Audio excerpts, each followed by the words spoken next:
आषाढी एकादशीच्या उपवासासाठी आज आपण उपवासाचे बटाटे वडे कसे बनवायचे हे बघणार आहोत आणि बटाटे वड्यांसोबत खाण्यासाठी उपवासाची चटणीही बनवणार आहोत। रेसिपी खूप सोपी आहे आणि अगदी घरच्या साहित्यात होते, त्यामुळे व्हिडिओ कुठेही स्किप न करता शेवटपर्यंत बघा।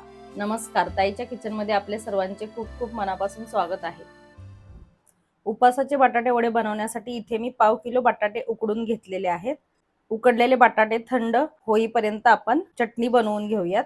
चटणीसाठी मी इथे मिक्सरच्या भांड्यात अर्धा वाटी ओल्या नारळाचे काप घालते। तुम्ही इथे सुकं खोबरं पण वापरू शकता। अर्धी वाटी भाजलेल्या शेंगदाण्याचं कूट आणि एक हिरवी मिरची, थोडंसं पाव चमचा मीठ। हे आधी मी पाणी न घालता वाटून घेणार आहे, नंतर गरजेनुसार पाणी घालून फिरवून घ्यायचं आहे। इथे मी गॅसवर तडका पॅन गरम करून घेतलेला आहे। त्यात 1 टीस्पून तेल घालायचे। तेल गरम झालं की गॅस बंद करून घेऊयात। यात आपल्याला पाव चमचा जिरे घालायचे आणि ही जिऱ्याची फोडणी आपल्याला या चटणीवर घालायची। फोडणी चांगली मिक्स करून घेऊया चटणी। तुमच्याकडे जिरे उपवासाला चालत नसतील तर तुम्ही बिना तडका देता पण ही चटणी खाऊ शकता। आमच्याकडे पण चालत नाहीत जिरे, मी आता रेसिपी करायची आहे म्हणून दाखवते। आता आपण बटाटे वड्याचं स्टफिंग करायला घेऊयात। बटाटे थंड झाले आणि मी साल काढून घेतले आणि आता हे बटाटे आपल्याला हातानेच कुस्करायचे आहेत। बटाटे जास्त असे स्मॅश करायचे नाहीत, एकदम बारीक। मोठे मोठे बटाट्याच्या थोड्या थोड्या अशा फोडी लागल्या पाहिजेत। बटाट्याचा एकदम लगदा करायचा नाहीये आपल्याला, थोड्या थोड्या फोडी राहिल्या पाहिजेत। अशा प्रकारे हे आपल्याला हाताने कुस्करायचं आहे। अशा प्रकारे मी बटाटा कुस्करून घेतलेला आहे। यात आता आपण बाकीचे जिन्नस ऍड करूयात। पाव कप भाजलेल्या शेंगदाण्याचं कूट आणि इथे मी 4-5 मिरच्या आणि पाव चमचा जिरे बारीक असं ठेचून घेतलेले आहेत। पाव चमचा साखर आणि चवीनुसार मीठ ऍड करायचे आणि हे सर्व चांगलं मिक्स करून घेऊयात आणि ह्याचा एक गोळा करून घ्यायचा आहे आपल्याला, म्हणजे त्याचे वडे व्यवस्थित होतील।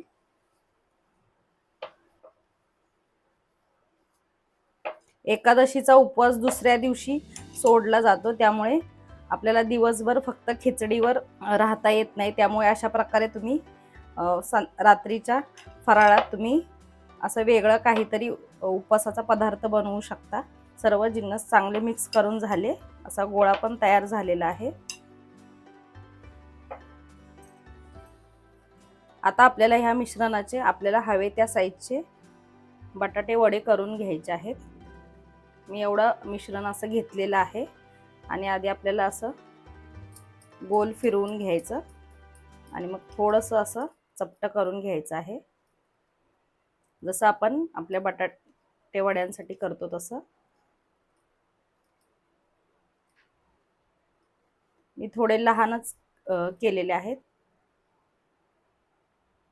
सर्व बटाटे वडे मी असे बनवून घेते, मग आपण एकदमच गरमागरम तळून घेऊयात।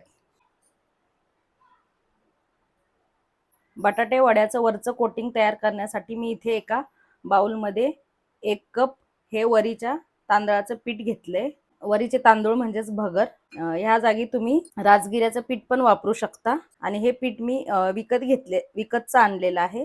तुम्ही वरीचे तांदूळ मिक्सरवर बारीक करून ते चाळून घेऊन तसं पण तयार करू शकता घरी। यात आपल्याला थोडंसं मीठ ऍड करायचं आहे, अगदी 2 चिमूट, आणि थोडीशी ही काश्मीरी लाल मिरची पावडर आहे ती घालते। मिरची पावडर मध्ये कोणतेही गरम मसाले वगैरे नसतात, ती मिरची पावडर घालायची। थोडंसं कोटिंगला चव येण्यासाठी हे मिरची पावडर घातलेली आहे मी। यात आता थोडं थोडं पाणी ऍड करून याचं बॅटर तयार करून घेऊयात आपण। सरसरीत असं बॅटर तयार करायचं आहे।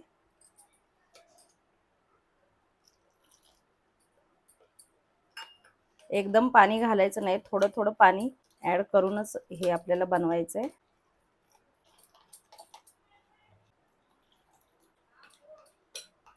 अशा प्रकारचं बॅटर आपल्याला तयार करायचं आहे।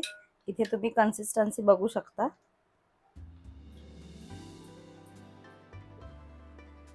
इथे मला 1 कप पिठासाठी 1 कप आणि वर थोडंसं 2 चमचे पाणी लागलं। तुम्हाला कमी जास्त पाणी लागू शकतं।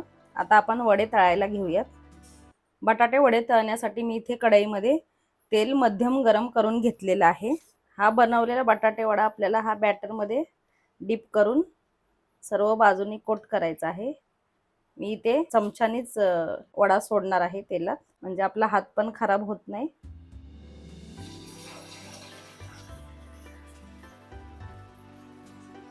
गॅस आपल्याला मीडियमच ठेवायचा आहे।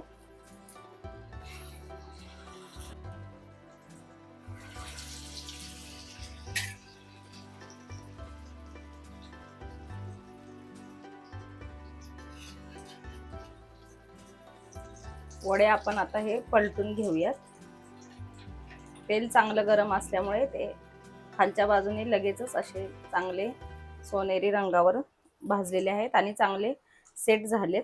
दोन्ही बाजूने आपल्याला आता मीडियम गॅसवर चांगले सोनेरी रंगावर तळून घ्यायचे।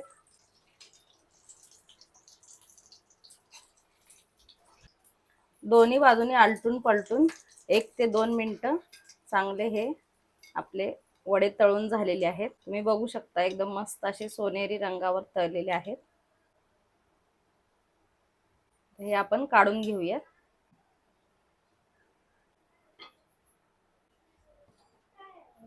आता अशाच प्रकारे सर्व वडे मी तळून घेते। मी घेतलेल्या प्रमाणात 8 असे मध्यम आकाराचे वडे तयार झालेले आहेत।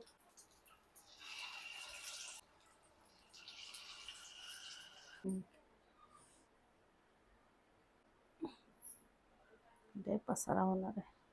अशा प्रकारे उपासाचे बटाटे वडे आणि उपासाची चटणी आपली तयार झालेली आहे। तुम्ही पण ह्या आषाढी एकादशीला नक्की माझ्या ह्या पद्धतीने बनवून बघा आणि मला कमेंट करून सांगा कसे झाले ते। व्हिडिओ आवडले असेल तर लाईक करा, जास्तीत जास्त मित्रमंडळी आणि नातेवाईकांना शेअर करा। चॅनलवर नवीन असाल तर सबस्क्राईब करायला विसरू नका। सर्वांना माझ्याकडून आषाढी एकादशीच्या हार्दिक शुभेच्छा।